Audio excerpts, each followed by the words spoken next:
서울 갈 사람들이 많이 살 수 있는 거를 역주변에 만들었어야 되는데 반대로 해버렸어요. 20-30년 뒤면은 그때 서울 가서. 거기 가게 될 거예요. 정말 이게 위험하더라고. 근데 그때 되면 좀 많이 늦을 것 같습니다만 제가 옛날에 4대강 때 좀 느꼈는데 네. 이거 본인이 겪어야 돼요. 그래야 고민을 하거나 그래도 고민하면 다행인 거고 못 깨닫는 사람도 있고.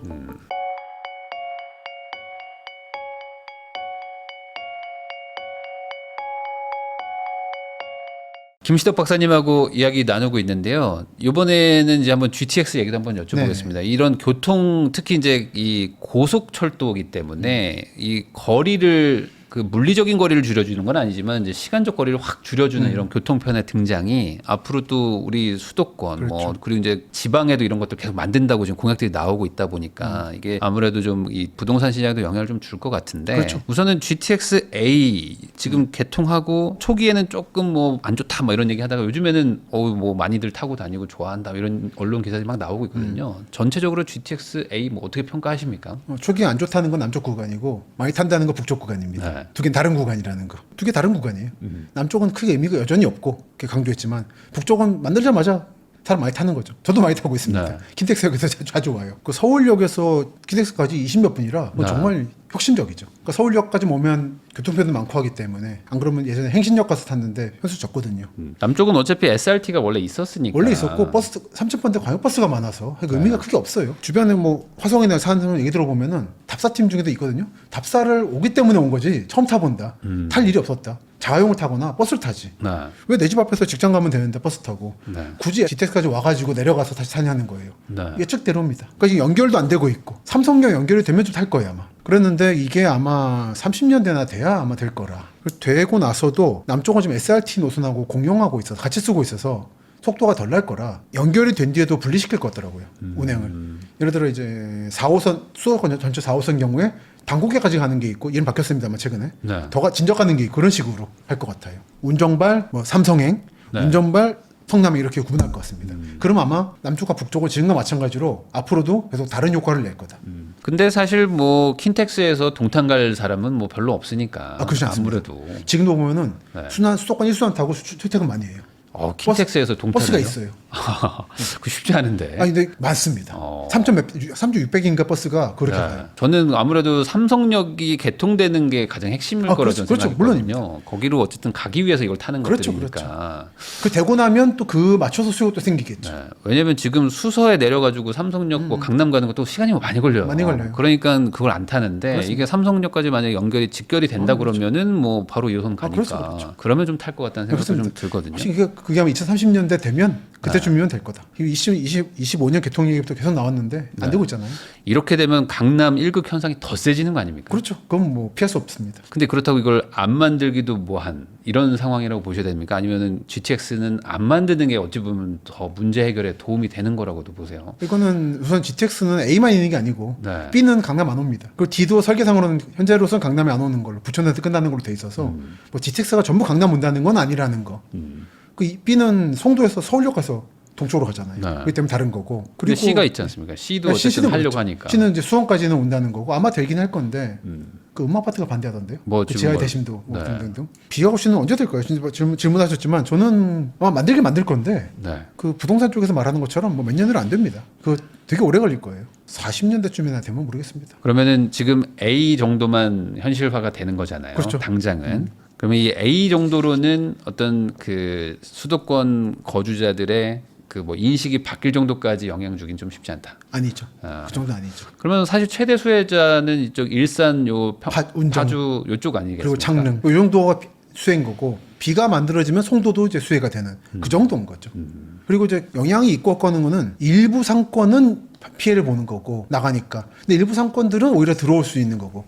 그래서 저는 오히려 송도 같은 데는 B가 만들어지면 저 오히려 갈 것 같아요. 좀 가고 싶은 데도 있고 나는 거기에 독특한 것도 있기 때문에. 네. 근데 그런 식이 있기 때문에 일괄적으로 뭐 좋아진다 나쁘진다라고 말하기는 애매하다. 지금 그 운정 쪽에 계신 분들이 개통하고 나서 좀 그래도 좀 호재라고 생각했는데 생각보다 좀 아쉽다 뭐 이런 얘기들을 하신단 말이죠. 그러니까 여기 삼성 안 가니까. 네. 그래서 삼성 개통될 때까지 기다려 볼까 아니면 네. 뭐 지금 뭐 조금 분위기 타면 정리할까 뭐 이런 생각들도 막 하시는데 뭐 크게 보셨을 때는 이 GTX A라는 게 생기는 거는 호재. 근데 또 막 계속 여기 또 공급이 또 있거든요. 그렇죠. 전반적으로 뭐 그냥 어떻게 보십니까? 삼성 될 때까지는 여유 있으면 기다려보는 게 좋다 생각하고요. 그리고 운정이 넓잖아요. 네. 이게 원래 있었던 경의선 운정역하고 이쪽 운정 중앙역하고는 꽤 멀거든요. 그래서 운정을 다 같이 가서 운정으로 보면 안 되는 거고 잘 보고 가십시오. GTX 운정권은 따로 있어요. 네. 서쪽의 일부예요.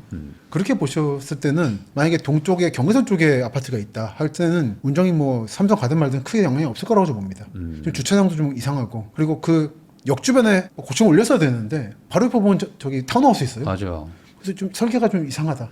파주시로서는 열심히 하고 있습니다. 버스 체계 개편하고 잘하는데 왜 도시 설계 그따위로 했는지 솔직히 그따위로 했는지 벌써 생각이 안 드는 게 주차장 이상하고 주변에 너무 저밀도고 지금의 생각 바꿔야 될 것 같아요. 네. 너무 이미 늦었지만 사실 이게 출퇴근에 가장 중요한 역할을 하는 교통편이기 때문에 어찌 보면 역의 접근성을 최대로 높여줘야 되는데. 그리고 강남 서울 갈 사람들이 많이 살 수 있는 거를 역 주변에 만들었어야 되는데 반대로 해버렸어요. 아까 잠깐 비도 얘기해 주셨는데 네. 송도는 왜 약간 좋게 보시는 거예요? 뭐 송도 비가 생기면 송도가 네, 그렇죠. 좀 좋아진다. 아무래도 서울 접근성이 좋아지죠. 강남 접근성은 아니지만 그래도 서울역까지 오면 거기서부터는 여러 방법이 있을 수 있으니까. 근데 거기까지인 거죠. 비도 동쪽 구간은 좀 약간 답답해서. 네. 그건 이제 철도 개량 문제가 연결돼서 하는 거지 속도가 획기적으로 좋아지려고 하는 게 아닌 거라는 거죠.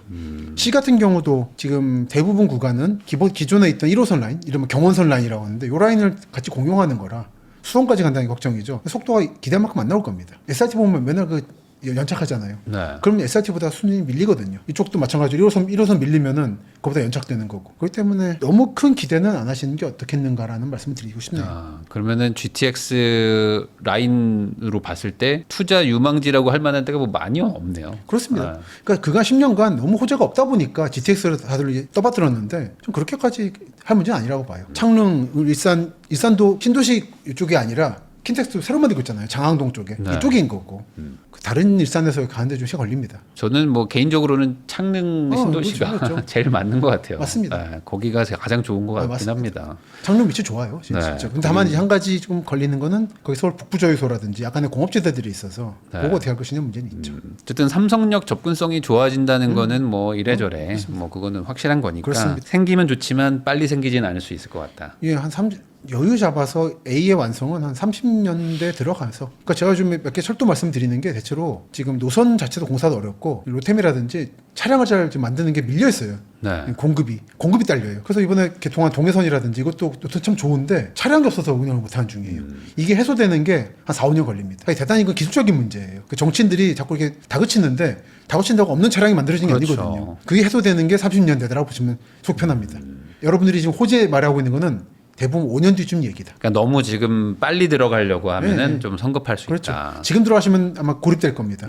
다만 이제 사서 나는 요즘 오래 살 거다. 네. 그러면 좋죠. 신한산선도 포함해서. 그러면 말씀하신 뭐 신한선선부터 해서 지금 계속 그 노선들이 뭐 발표되고 뭐 공사 착공하고 막 이러고는 있는데 이게 항상 뭐 늘어지고 막 이렇게 그렇죠. 밀리고 뭐 또 하다 공사 사고 나고 막 이렇게 되잖아요. 특히 신한산선 이제 걱정스럽죠. 네. 그러니까 이렇게 되면은 이 철도 어떤 호재를 보고 들어간다라는 것 자체가 이것도 약간 좀 리스크는 좀 느껴지는 게 있단 그렇습니다. 말이죠. 정부나 정치인들이 말하는 철도 네. 스케줄을 보고 내 인생 결정하면 안 돼요. 그러니까 신한산선이나 서해선이 좀 그 문제가 심각한데 정치 스케줄 따라가지고 발표를 한단 말이에요. 네. 그 마찬가지로 지금 발목이 붙잡힌 게 가덕도 신공항이었죠. 엑스포 한다는 전제로 29년 얘기했던 건데 지금 다 날아간 상태라. 사실 현대건설도 하기 싫은 거 사실 등 떠밀려서 간 건데 안전 공사하겠다고 했더니 부산신 자꾸 빨리 하라고. 네.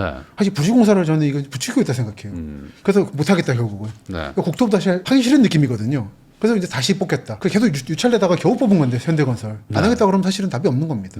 원래 그냥 옛날에 박근혜 대통령 때 프랑스 쪽에서 조사한 것처럼 김해공항 확장이 저는 역시 답이 아닌가. 20년간에 무슨 어떻게 할 것인가 하는 건 참 안타깝지만 가덕도 공항 만드는 중에도 쉽지 않을 거고 네. 만들고 나서도 태풍 때마다 걱정될 거라. 맞아요. 김해 확장으로 가고 에코델타 시티라든지 규모 좀 줄이고 하는 게 현실적으로 봅니다. 근데 그것도 또 이제 정치적으로 워낙 그러니까요. 민감하니까 이게 쉽진 않을 것이다. 그러니까 정치인들이 자꾸 좀 문제를 생각하는 거예요. 정치인들은 그러고 있는 존재인데 시민들이 그런 정치인들의 말이나 행정의 말을 믿고 여러분의 삶과 자산을 도박 걸지 마시라는 말씀을 드리는 거죠.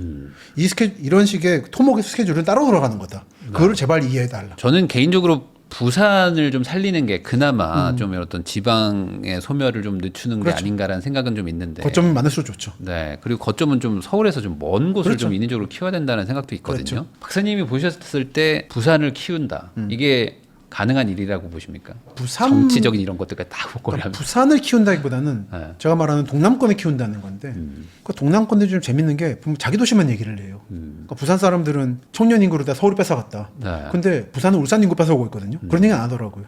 그래서 서로 이제 잡아먹히는 관계가 있어가지고 그걸 동남권으로 봤을 때 여기 전체 활력이 어떠냐를 봐야 되는 거죠. 거제 같은 경우는 조선이 좀 다시 화랑이고 네. 트럼프 대통령이 한국 조선 찍었잖아요. 이걸 같이 해보자고. 그런 거기 때문에 상황이 좋아지고 있고 그러므로 부산시가 어떻다.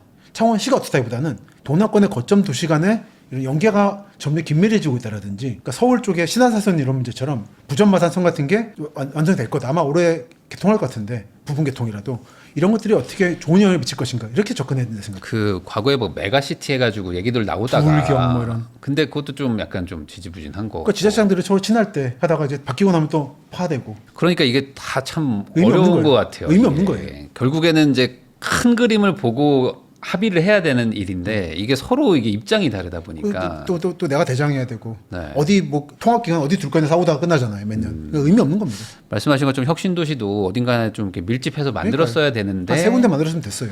근데 그것도 또 이렇게 돼버리고 하니까 팔도공화국이잖아요. 다 나눠줘야 되는 겁니다. 그래서 이게 과연 이게 지방을 좀 살리자고 하더라도 결국에는 우리 동네를 죽이는 대신에 저기를 살려줘라는 거를 합의할 사람이 누가 있냐. 그렇죠. 이게 제가 그 말씀드리는 거지만 한 2, 30년 뒤면은 네. 정말 다들 사활이 그때가 사활 걸어가게 될 거예요. 정말 이게 위험하더라고. 근데 그때 되면 좀 많이 늦을 것 같습니다만 제가 옛날에 4대강 때 좀 느꼈는데 네. 사람은 타산지석이 없더라고요. 결국 본인이 겪어야 돼요. 네. 그래야 고민을 하거나 그래도 고민하면 다행인 거고 못 깨닫는 사람도 있고.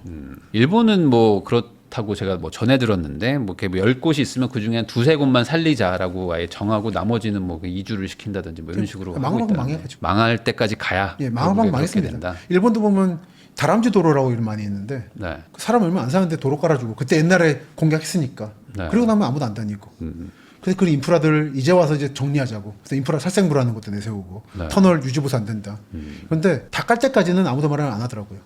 어느 정치인 행정가도 자기 도시가 줄어들 거라는 말로 당선될 수가 없습니다. 네. 이거는 어떤 부분에서는 현행 민주주의 체제 선거제도의 한계. 그러니까 이게 성장할 때는 어찌 보면 좋을 수 있는데 이게 유지와 이제 약간 쇠락의 길을 갈 때는 민주주의가 참 그게 어려운 것 같아요. 무언가를 이제 선택하지 못하고 희생할 수가 없으니까. 근데 어떤 사람들이 여기서 그러니까 이제 독재 났다 나가는 건데 그건 아닌 거고요. 저는 위기감이 필요하다고 생각합니다. 한국의 성장도 네. 북한과의 체제 경쟁이라는 위기감에서 시작된 거고 약간 이제 느슨해진 건데 네. 아마 인구 감소 문제가 더 이제 눈에 띌 거예요.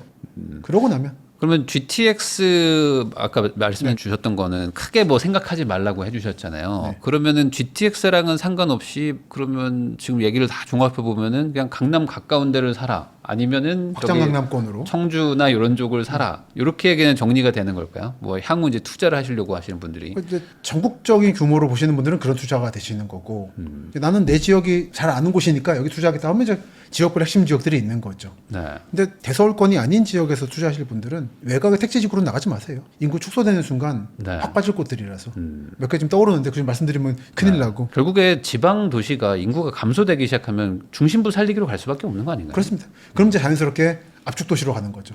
요즘 자꾸 택지 개발한 다음에 압축 도시라고 주장하는데 컴팩트 시티라고 그거는 거짓말이고요. 안 되잖아요. 필수적 요소들을 시민들한테 제공하는 거를 핵심 만들고 네. 이제 도심 재건축을 하는 방식으로 가는 건데 근데 그렇게 해도 일본도 많이 망한 사례가 많이 있더라고요. 아 그래요. 텅 비어 있고 건물들 어. 공공기관을 겨우 지탱하고 있고 있기 때문에 쉬운 건 아닙니다. 그럼 지방은 진짜 쉽진 않네요. 뭔가 이게 방법이 잘 보이진 않네요. 쉽진 않고 결국은 도시는 생로병사가 있는 것 같아요. 그거를 받아들이는 것도 중요한 대전제가 될 것이다라는 생각을 하죠. 안타깝지만. 길게 봤을 때 아파트 선호 현상은 더 계속 강해질까요? 예, 좀 그거 더 봅니다. 아파트야말로 이제 컴팩트 시티의 결정체이기 때문에 그렇기도 하네요. 특히 이제 폐광촌들을 다 보면 강원도나 이쪽에 마을이 이렇게 있고 하나 또 올라가 있어요. 보면 이제 고령자분들이나 광부들이 이제 모아서 여기 살게 하는 거예요.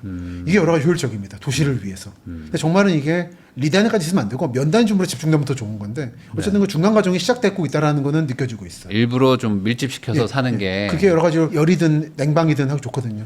기후 이변 상황에서 네. 이제 냉난방은 필수입니다. 에어컨 안 켜고 있다가 돌아가시고 그러기 때문에 네. 그걸 하려면 집중이 좋죠. 사실 모여 살아야지 뭐 인프라가 그렇습니다. 돌아가고 그렇습니다. 뭐 행정력도 이제 손이 닿는 거니까. 그래서 에더즈 글레이저가 부재 승리에 말했지만 고층 빌딩이 친환경적이에요. 근데 약간 우리나라 분들은 고층 빌딩에 사는 거를 되게 좀 뭐랄까 좀 답답해 하면서 뭐 전원주택 뭐 이런 거에 대한 로망도 좀 있는데 그 이제 갔다가 너무 후회하시니까. 후회도 하시고 이제 그 지구를 위해서도 탄소 발자국을 늘리는 거라 사실 안 좋은 거긴 하죠. 그렇긴 하죠. 사실 고밀도로 이렇게 밀집돼서 사는 게 여러모로 더 에너지 효율도 좋은 맞습니다. 거니까. 그 인간이 만들어낸 최대 발명품은 고층 빌딩인 거고 이거를 위해 에어컨과 엘리베이터라고 하는 첨단 기술이 있는 거죠. 그런 방향으로 계속 갈 것 같다. 네. 그러면 이제 어느 정도 이제 박사님이 얘기해 주신 걸 좀 정리를 해보면 이제 답은 좀 나온 것 같습니다. 그래서 그 방향으로 가되 가능한 한 이제 뭐 일극 현상도 좀 다극으로 만들고 네. 지방도 좀 최대한 소멸을 좀 늦추자 정도의 취지지만 쉽지 않다. 쉽지 않죠.